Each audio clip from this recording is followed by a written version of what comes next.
Let's bring in my guy Tone. I appreciate you, my friend. Thanks so much for doing it. Hey, Sales, look, man. I don't know if a pot of school and Jill will do it for me. You gotta do something strange or something. You gotta come over. you gotta come over here and show me what it do, dude. So this is what man. I took away from AJ. First, no. Let me hear you because you're on here. Let me hear what you took away. Let's start it with the first guy. Let's start it with Sirianni. Give me your takeaway on Sirianni. I'm at a point where I don't really believe much of what's being said. I think a lot of guys are playing damage control right now, and they're trying their hardest to remove as much or as many distractions as they possibly can. That's already adding on to a turbulent ending to a very turbulent season. When I was listening to AJ Brown speak, the thing about when he speaks, it always appears very genuine. It always appears very raw. Most emotional people are. Yeah. And for him to not speak the past couple weeks means that he's been trying to find the words over the past couple weeks. So because he knew eventually he couldn't keep hiding, right? So eventually he knew he would have to speak up. And he's had 2 weeks to prepare this and really walk through this. And I'm pretty sure the Eagles PR people pulled him to the side and said, look, we know you're speaking today. Let's kind of go through, let's kind of iron some things out a little bit. Right. Oh, no, they worked this out. Of course. This is there's so much that goes into these companies. Have PR departments, public relations, if people don't know what that means. Public relations, they want to make sure they dictate the narrative that's out there. They want to make sure they dictate how you're being perceived, so on and so forth. And very important. It's important to every company, any establishment that makes money. Your PR is important. NFL owners, most notably. Exactly. So when AJ Brown was talking about, Nick Sirianni, when he was trying to cover for Sirianni and say how he's still rocking with him, and AJ Brown said everything that he was supposed to say. Let's put it that way. He said everything that he was supposed to say. Did I believe everything he said? No. And it's not because I think he's a liar. I just feel like he's trying his hardest to alleviate any more attention that he's added to the situation. But I don't believe everything he said. I don't believe the fact that I don't believe he's wholeheartedly riding, with Nick Sirianni. I think he respects him as a man, but I don't think he trusts him on the football field. You know what I mean? Again, this is just me. He looks at him as part of the problem, that the institutional issues they have with control. Do you think that he looks at him? He likes him. You can like someone. You can like someone, Tone. But when you become systematically part of the culture of how they do business, you don't have the same respect for him, for his authority. You can like and I think that's what it is. And I think that's what he's saying, but not saying. I think he's saying, like, I like Nick, but he's looking at Nick like, you're not even the real issue, are you? I think that's how he's looking at Nick. Like, it's not even your fault, is it? You know what I mean? It's not in his hands. And it's not even in his hands. So, but look, though, I will say this, though, as an Eagles fan, I appreciate AJ Brown coming out there and setting the record straight for himself, because he has been getting a bad rap over the past several weeks. He's been getting a bad rap since KC, I think, or maybe he's been getting a bad rap since Minnesota. Remember, he's been getting a bad rap since then. And I never felt like AJ Brown was the main reason behind their troubles. Yeah, I never felt like that. Can I tell you, my wife goes like this. She sits up there listening. She goes, "You really took a shit on AJ Brown and called him T.O. Brown?" I go, "Yeah." He goes, "White guy, media guy." And I went like this. What? She goes, "You don't even know the freaking story yet." I never felt like he was the issue. He just struck me as a player that was passionate and wants to win. But don't you think it's odd he thinks the team needs a picnic? I think it's funny you said that. I felt like he felt like that he needed to set the record straight with his teammates first. Because remember, he mentioned how he spoke to the team prior to speaking to the media. And Now, was he maybe talking to the team or was he talking to the coaches through the team? it's funny you say that. I believe he was doing both, right? I believe he addressed them as far as I apologize for not making myself available and making you guys answer for me. I think he apologized to his teammates for that. Because But coaches then, talk through the team to talk to a player. right. So I think as far as the team goes, he was saying, "Hey, look, I apologize for putting you in position to have to speak for me." Right? I don't want to have to speak for anybody. You know what I mean? And He so didn't want to be the bullseye. right, and I respect that. As far as his discomfort or his distaste for what's going on the field, you know, and trying to keep everybody together, I think, to your point, he's talking to the team, but he's talking at the coaches. Totally. You know, That's and how I look, take it. and look, again, a lot of Eagles fans, you know, I've been on Twitter just reading people's reactions to the press conference. A lot of his press conference has kind of restored some level of optimism Oh, amongst the fan yes. base. It has, and Yeah. and rightfully so, Absolutely. because he's the first person so far to, I don't know, let's put it this way, he's the closest. Yep. He's the person that came the closest to telling how it is And holding people accountable. and holding people accountable. He's the person who came the closest. You know what I'm saying? Jalen Hurts' job for him. And I spoke to Rob about this. I said, you know, I'm pretty sure AJ and Jalen have way more conversations than we're privy to. Way Absolutely. more. And I'm pretty Their sure lockers are AJ close to one another. I've seen the pictures of it inside there. You cannot help not to have just common conversations. exactly. Life And conversations. Jalen is the godfather to his daughter, and you know, the birthday Totally party, made up. like they really communicate, right? Yes. I wouldn't be surprised if AJ Brown said to Jay, "Hey, listen, man, like I'm the wide receiver. They ain't gonna listen to me. You gotta, Yeah. you gotta swing your weight around, man. You gotta swing your you weight say around." that. I wouldn't be surprised if AJ said that to him. That just sounds like his personality to be upfront with be upfront And I with could Jalen. hear somebody who could be an onlooker in the locker room who heard that conversation if it was spoken instead of text. I could think that there was a guy that doesn't know the relationship that those two guys have beside and behind the scenes that could come up with an innuendo or a narrative that's saying that he's pushing this guy into trying to divide the team here.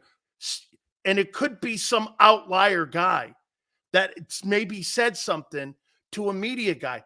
Let me tell you, man, when you hear things in the locker room, sometimes the biggest mistake that players make, sometimes not everybody's butt buddies in there, dude. All 53 guys, Yes, especially they're not all offensive, defensive tight, guys.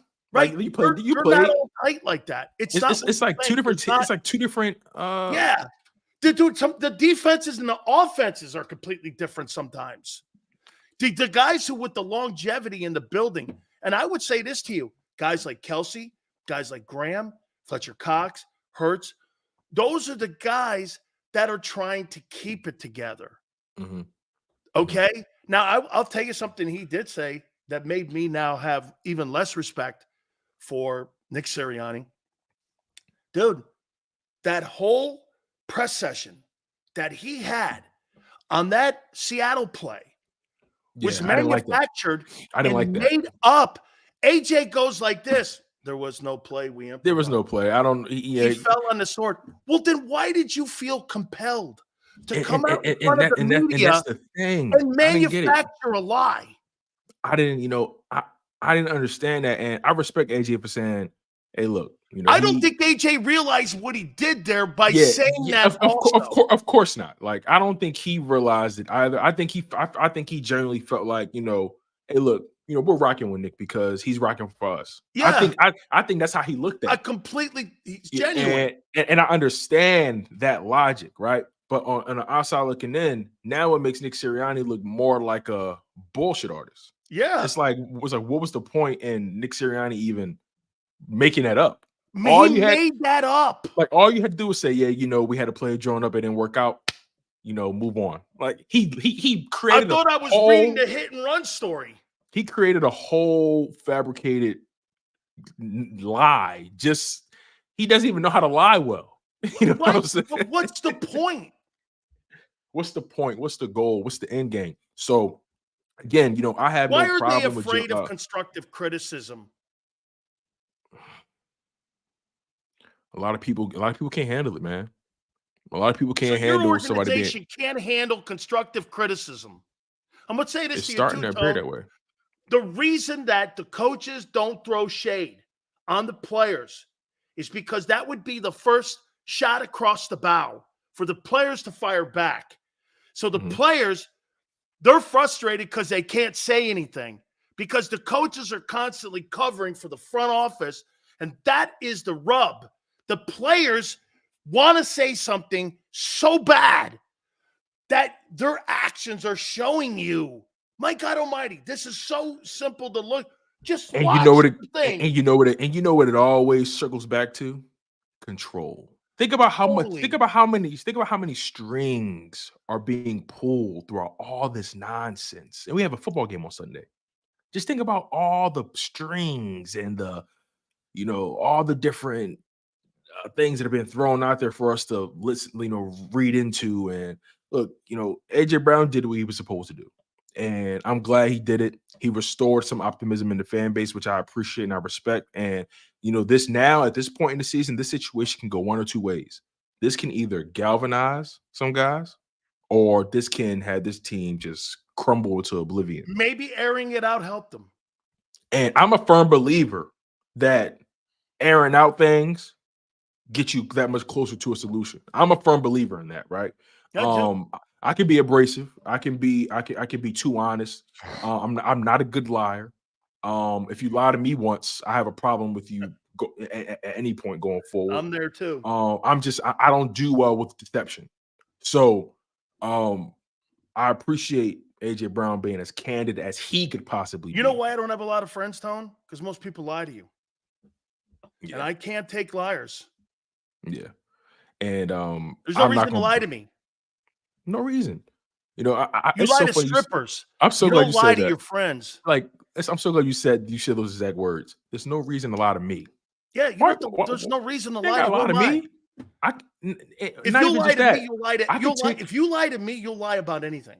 and I can handle bad news. You know what I mean? I can handle a setback or anything that didn't go according to plan. I can handle that. I'm a big boy. So when I people hate lie lying. to you, it's like, it's so unnecessary sometimes. I've never been good at it, so I've never really, leaned on that. So, but this team, they got the Giants this Sunday, and you would have thought, because of everything that's been going on these past several weeks, has been a nightmare for the Philadelphia Eagles in terms They're of going to public, lose that game or they're in going to terms of limp to a win. in terms of public relations. It's been a nightmare in terms of just the overall product on the field. And overall, I'm at a point where I'm taking everything that I hear with a grain of salt. And I think everybody should be responsible enough to do that. Take everything with a grain of salt. You know What what I about mean? the Marcus Hayes story? The Marcus Where Hayes do you land on that? the Marcus Hayes story is very interesting. It's sounding like he Marcus walked back a little bit of his article. Marcus Hayes, I have a lot of respect for the work he's put in with the I Inquirer. like his work. I like his work as well. Um, the thing is about situations like that, you're never going to find out who he spoke to. You're never going to find out who told him what he told him. You're I never going totally to hate find that out. too. I hate And unnamed sources. that's the one thing about this game I hate. Me You too. know, I hate the unnamed, unsolicited source. That's one thing about this game that I hate the most. This is called eagle collusion. So, I guess I don't like the idea that AJ is being painted out to be this cancer or this guy that's fracturing the locker room. I don't like that idea because I never felt like he was that kind of person. And I don't know him personally, but I just never felt like AJ was the reason behind their problems. I never felt that. So, in Marcus Hayes' story, although I have a large amount of respect for the work he puts in, I think I disagree with the notion that AJ Brown is the catalyst or one of the reasons why the locker room is going through what they're going through. To me, it Again, looks like they're painting him as angry black guy, eagle guy. yeah. You said something earlier that's very interesting. If Cooper Kupp voiced his frustrations with He's a leader. he's a leader. He's holding guys accountable. You know what I mean? And then a guy like AJ Brown, all of a sudden, you know, you got to He's a watch him. cancer. He's a He's cancer. T.O. He's T.O., right? T.O. Brown, as you put it. Yeah. So, Yeah. Yep. I never, you know, I just don't. I just wasn't buying it. I wasn't buying it, man. I wasn't buying it. And again, there's no disrespect to Marcus Hayes. I have a ton of respect for the work he does. I like Maybe his, someone told him that and he wrote it. yeah, and look, you know, him not being there at the press conference. But be careful here, because do you No, know no, that the Eagles? I am. I'm going to be careful. You know, I don't know what that's about. Yeah. I don't know what that's about. You know, because get this, just to give context here, Mhm. Nick Sirianni was going to come on my program, and somebody at 97.5 The Fanatic, is that it? Yes. Sent a clip over of me talking about Howie, and I didn't want Howie on. I wanted Nick on. Mhm. And then he called me back, and I saved the text. I'll send it to you after the show, about how he's not going to put anybody on who talks about the Eagle general manager the way that I talk about the Eagle general manager not being genuine. And I said this: I don't really need you, nor do I care. I said I got Nick's phone number through Frank. And so I told him, I go, you are not going to Dictate how this thing goes. Like, you're I get it. you're not going to extort my feelings and how I look at something. Right. And you're not going to blackmail me on Right. giving you a take that you want to have on my show because you think it's conducive for your narrative. That's not happening. I'm on this platform for that reason. I could never do a show on radio, nor I've now come to the conclusion, nor would I ever want to now, because you don't have the luxury of having those kind of conversations any longer. Of course Radio's not. dead. And it's a not. sad thing because the people in this radio business have killed the platform. The I platform remember is fabulous. I remember in the early 2000s, the radio was edgy. You know what I mean? Like the radio was like, you know, But now, it's because the of the Wild amount Wild of West. money that Odyssey pays the Eagles, remember this: Odyssey pays the Eagles to come on. Mhm. Eagles don't pay Odyssey for them to go on. Yeah. They pay them. So what do you Yeah. think you're going to do to your client? You're going to be critical? Hell no. And then Remember this. Always remember this. The NFL Network is owned by the owners. You think they're going to be critical of any 32 owners? The media today, Tone, bring up a good that's point. why people are going to streaming, and that's why they're coming to channels like this, because at the end of the day, those companies have driven themselves into bankruptcy because the content that they have on it, people don't want to hear it because it's not genuine and it's not, you're more of a cheerleader. Mhm. And it's, I give guys like Rob a lot of credit for maneuvering through all that, because it's tough right now. It's tough to be a radio guy. You've got to be careful on what to say nowadays, because advertisers and the company that you pay are going to call you. Get this.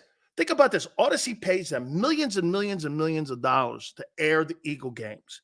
And yet the Eagles have a clause in the contract at Odyssey that says we could pull that at any time if we're disenfranchised with the way you're representing us or covering us. You could sign a 3-year contract. They have an automatic out. And I think they just leave re-upped that too. at any time.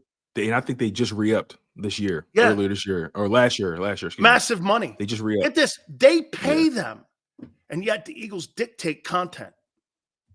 What I said to you earlier, at this point forward, I'm following the money and I'm following the product.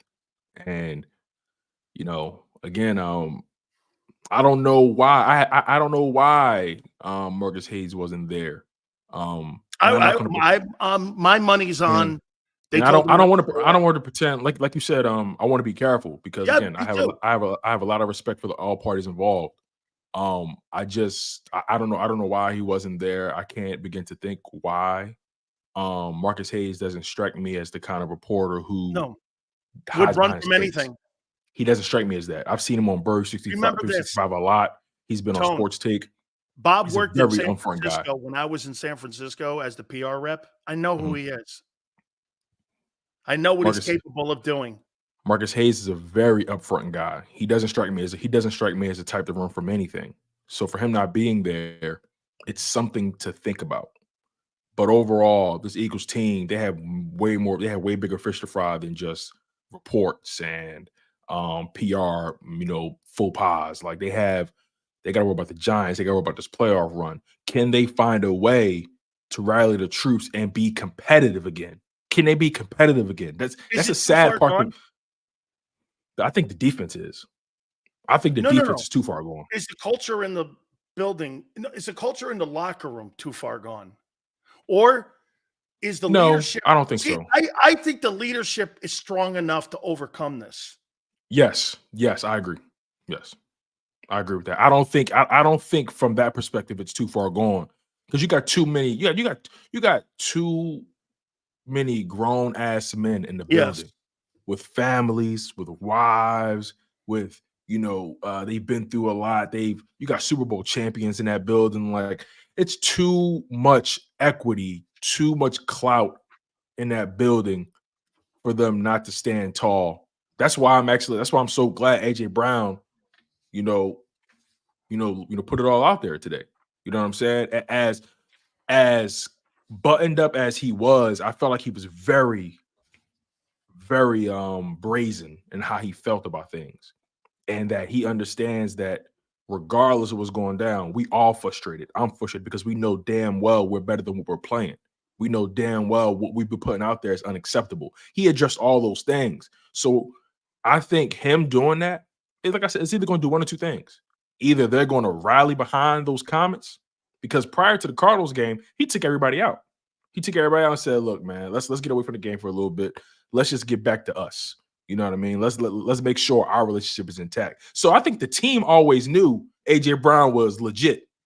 You know what I'm saying? I think the team already knew AJ Brown is not an issue. I think But he used it. I think he used the team to talk to the coaches. yeah, I partially think that as well. I partially do think that. I definitely think he was talking to the coaches via media and team. Yeah. I definitely believe that. He wanted to But apologize to his yeah, team for making himself the bullseye, but he yeah, wanted to put them on notice. yeah. That listen, we got to hold each. I'm holding everybody accountable, right? And I respect it, man. I'm all for holding people accountable. I respect AJ Brown more. I You know what I think mean? that speaks to I think that kind of hurts Jalen's place in the locker room a little. Elaborate. I'm curious about what you mean by that. That should be coming from him, not AJ Brown. Remember, AJ Brown is a Christmas ball. Jalen Hurts is the tree. Is this okay? Yeah, yeah. He's an Or ornament. yeah, right. Or if you put it this way, I mean, the Eagles are the tree and Jalen Hurts is the star at the top. Yeah, on You know what top I of the mean? tree. He started. And You yeah, know, what's his name? I AJ spoke Brown, about the this. candy cane. I spoke about this to Rob. I said, look, man, I I need more from Jalen, man. I need more from him. And the last thing I want to do is turn him into something he not. And look, he ain't got to prove nothing to me. He got to prove it to his teammates. It's not even about me as a fan. This is about how he's But perceived in his locker room. maybe maybe Nick had a conversation, a private conversation with Jalen and said, "You know how I got this job? I got this job because I was told how the organization works through Frank and how you have to operate and you have to weather the waters. Mhm. Sometimes they're rough, sometimes you don't agree with it, but for you to get ahead, I'll tell you this, no disrespect to Jalen Hurts. That's the fastest $50 million, $250 million deal I have ever seen in my entire It was life. quiet too. It was quiet too. Dude, Very quiet. you got 17 games where you earned yourself $50 million. No disrespect, but I've seen one okay year, one fabulous year, and another turnover machine year. Who are you really? Okay, you're not the turnover machine, like you said, It's and a you're fair not the question. 2021 guy. Are we hoping and you're not the MVP guy? Well, who the fuck are you? It's a You fair got question. you got three faces of Jalen Hurts in the last 3 years. Fair How do you question. know what you have, Tone? I think it's a fair question. You know, when you compare each 3 seasons, each of his 3 starting seasons look entirely different from the last. Completely different. Growth, yes, no doubt. Yeah. But that comes with being a veteran too. The Yeah. massive leap, okay? Because they were doing things unconventional. Then they went to conventional, and now he's turning the ball over. Yeah, Think about what they did. They were unconventional, and I said it last year about him. He is unique. He's not the best quarterback in the league. He's the most unique. I'd rather have the most unique quarterback in the league than the best one because they're the same to me. He was at the same level as Mahomes because they got to the same place. Hey, it's not how you drive, Tone. It's how you arrive. I look at Jalen's trajectory like this, right? You know, year 1 as a starter, he came out and you saw what you saw. And then year 2, he improved. So for me, I look at him as a player who's improved, right? But then you have this weird 2023 campaign, which forces us to say, who are you? Because if you look at the statistics, and I hate even talking like this, but if you isolate the interceptions, I'm not trying to say they didn't happen. They happened. I get it. But if you look at his numbers and his production away from the interceptions, he's actually the exact same player. And the completion percentage with the volume of passes that he has maintained 67. 1, you're the same to me. Exactly. So he's thrown the ball over 100 more times, yet his completion percentage is the same. I like that. But when you look at the turnovers, you say to yourself, what the hell's going on?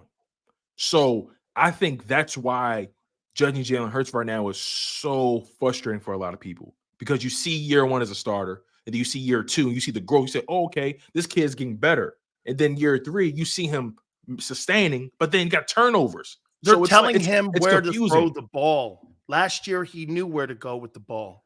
Because I believe Jalen Hurts is a good quarterback. I really do believe that, and I believe he's it too. Better. And I believe he's the 22 guy is sensational. Yeah, 22 was sensational. But what made him sensational wasn't really his numbers per se. It was the fact that he did what he did and protected the football. Right. I don't think he's sensational this year. No, he's not. He has had sensational moments. Correct. Last year, he was sensational. I can't tell you how many times, and I've repeated myself 1,000 times with this comment. When he was at 3rd and 11, 3rd and 8, 3rd and 9, I said it every time. That guy's picking that up.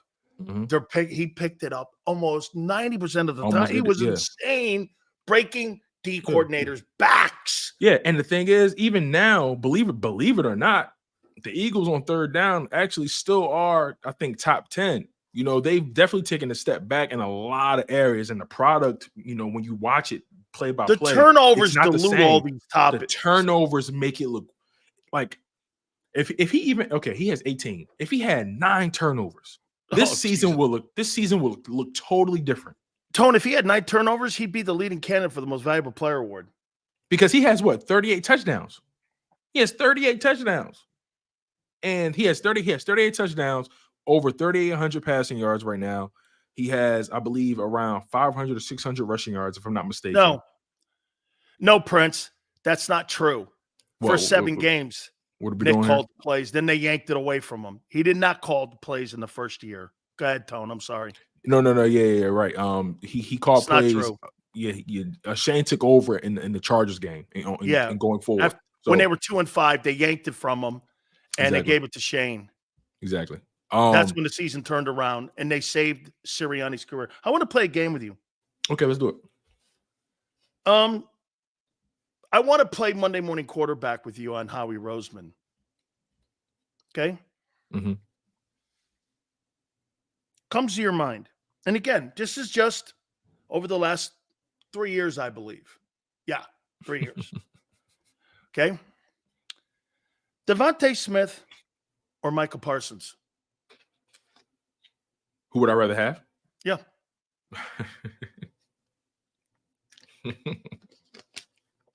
Oh man,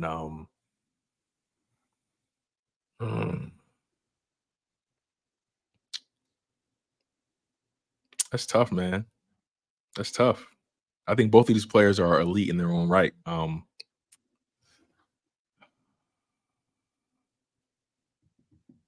Drafted right around the same time, too. Actually, the Eagles traded down. Up. They traded up, and the Cowboys got him after him. So they could have had both guys. Oh, man. Okay, I'll put it to you this way. I'll frame it this way. Right? Uh-oh.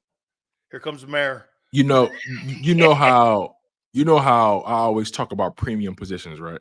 Uh-huh. And I believe they're ranked, right? I'm not going to waste time ranking them right now, but I'll put it to you this way. I believe a big time edge rusher means more to my overall success than a big time wide receiver. It's no shade on Devontae. He's a great player too. This is just who would be more beneficial to the Eagles. It's no disrespect to him at all. I love AJ Brown. I mean, I love Devontae Smith. I love everything about his game. I love his approach. I love his preparation. I love how durable he is. I love his leadership qualities. The young brother got swag. Come to the games looking buttoned up to the T, man. That boy know how to wear a suit. You know what I mean? I love everything about Devontae Smith. Everything about him. But if you ask me what position do I value most, edge rusher or wide receiver, I'm picking edge rusher every time. Okay. Jordan Davis or Kyle Hamilton?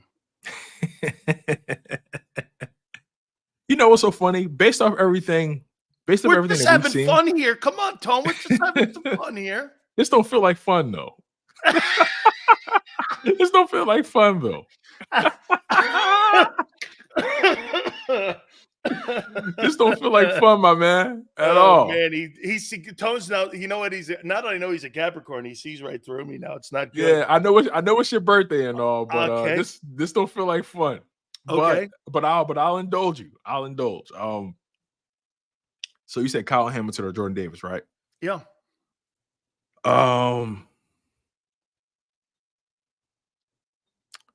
Look, man, knowing what I know, again, going back to positions of value, right? I value my D-line over a safety. How's that safety position working out for you this year? Now, to your point, the safety position is clearly not in good shape. Clearly, right? And then also based off of the production we've gotten from Fletcher Cox, it's almost like, damn, Jordan Davis, did we even need to draft him when we drafted him? You know what I mean? So, that's a tough one. I think Kyle Hamilton is great. I think Jordan Davis fell off after the bye week. I'm gonna still roll with JD. I'm gonna still roll with JD for now. Okay. I'm gonna still roll with JD, man. Here's another Howie gem. Okay. Nolan Smith or Brian Branch? Well, they weren't. Oh wait, they weren't in the same draft. Brian Branch was a safety right from Alabama, right? Or was it? Where was he? Was it Bama? I don't know where it was. I think he's a Bama guy. He's a Bama guy. Yeah, I can't remember, but Brian Branch, doesn't he play for the Lions now? Mm-hmm. He's killing it over there. He's killing it. I want it. Let's make this real simple. Brian. We're just supposed to be having fun here. Listen, Brian Branch is actually playing on the field consistently. Nolan Smith has not been. So I'm rolling with the guy who's giving me consistent snaps and being effective. So give me Brian Branch. Brian Branch. So of these guys, you take Micah over Devontae with no shade on Devontae. I'll take an edge rusher or a wide receiver. Let's put it that way. So you're looking at the position, okay? Mm-hmm. And I'll say this to you. Devontae Smith shows up every week. Every week. For me, let me give you my takes on this. I will take Devontae Smith, and I'll tell you why. I get it.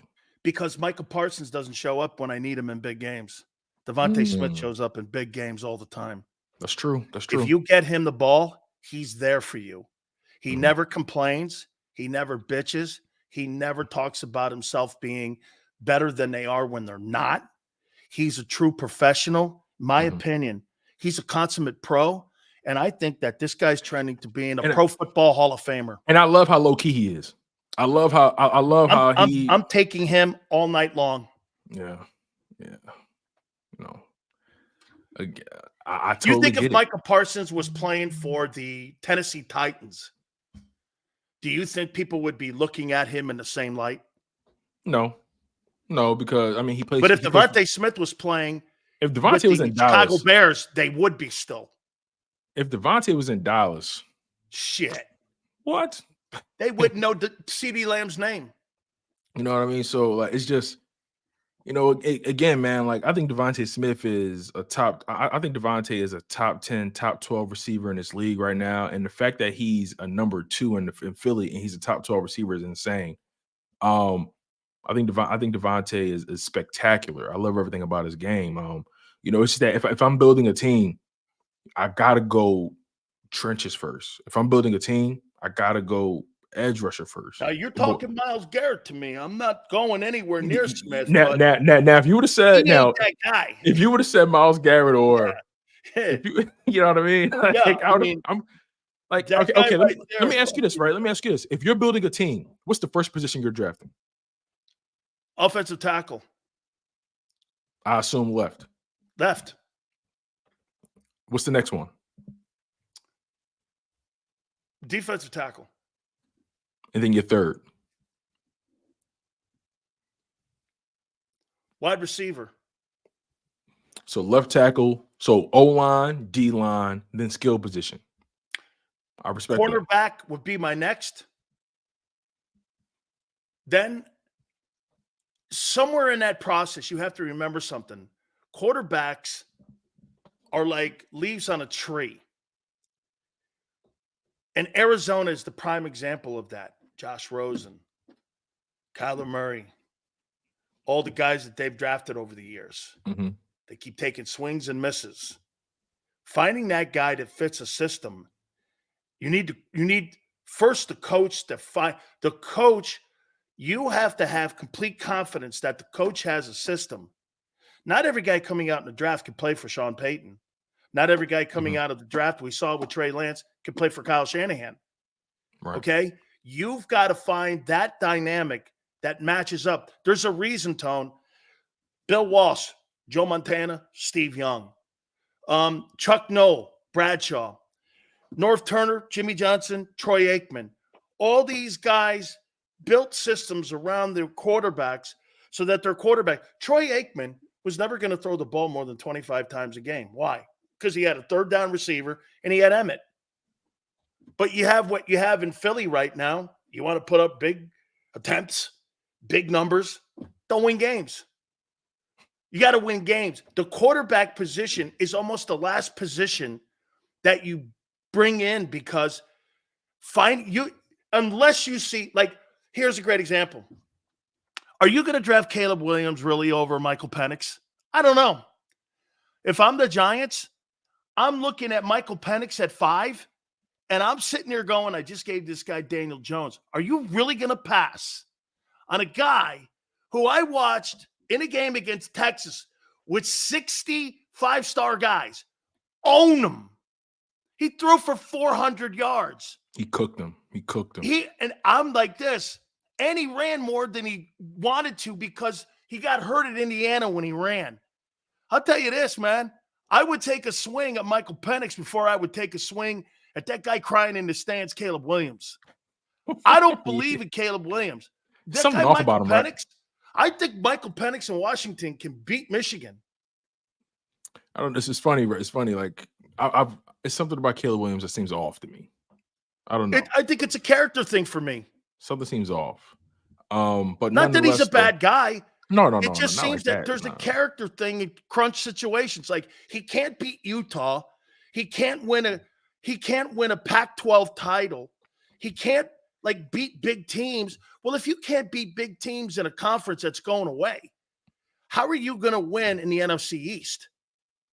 When people were looking at Sam Darnold, they go, Sam Darnold, man, this guy here. And I'm going, this guy had 20 interceptions his last year at USC. You think that thing's going to get better in the NFL? Something like that doesn't just go away. Right. That's who he is. Because that's decision making. And you don't really change. It's hard to change that in a guy. You know, so yeah, it's so funny. You know, we covered so much in the, you know, over the past hour, and you know, this Philadelphia Eagles team, they got a lot of soul searching to do before the playoffs start. Gee, just in the And nick of time, you got a Giant game around the corner. exactly, That's sad. right. Like too You're little, too late holding for me. press conference to clear the air on a Wednesday in game week. Now, one thing I will say, if if they manage to do anything in the playoffs, this is setting up to be a hell of a movie script. Oh my God. You'll have setting Nick, up to be you'll one of the have Nick craziest Sirianni years ever. standing over near the Liberty Bell. I told you. Can you imagine him at a Super Bowl parade, Nick Sirianni? Can you imagine him on a revenge tour? Oh my God. This guy would Trump. He would be unbearable. He would be unbearable. Unbearable. And look, here's the thing, man. Look, I told you so. Here's the reality, right? Once you get into the playoffs, anything is possible, right? But with this defense, I feel like they're not even good enough to take advantage of what's possible. How could you think anything when they just got killed by the Cardinals? That's what I'm saying. So it's something like that just doesn't get fixed overnight. Tone, the Cardinals and Drew Lock beat you in the last 2 or 3 games. And I'm supposed to be Tyrod confident. Taylor and the Guinea Goba stretched you out to the 4th quarter in the Giant game. Hey, come on now. We're not talking about Marino and Elway in Montana here. Exactly. All right, man. So hey, you know, so it's a nerve-wracking time right now in the city of Philadelphia. But hopefully brighter days are ahead. Hopefully. keep the spirit, kid. Keep the hope alive. Yeah. My boy Ice Cube, hopefully we got him scheduled to join us here. So I can't wait to hear him. He's a big NFL fan too, man. Hey, the NBA hates him. Because he has an amazing product, and they wish they did it first, and they're upset. Yeah, totally. They hate him. So we're going to talk to him a little bit too. Tone, great stuff. I appreciate it, my friend. Appreciate you, sir. You got it, man. Love talking to Tone. Please hit the like button. Keep it here on the National Football Show.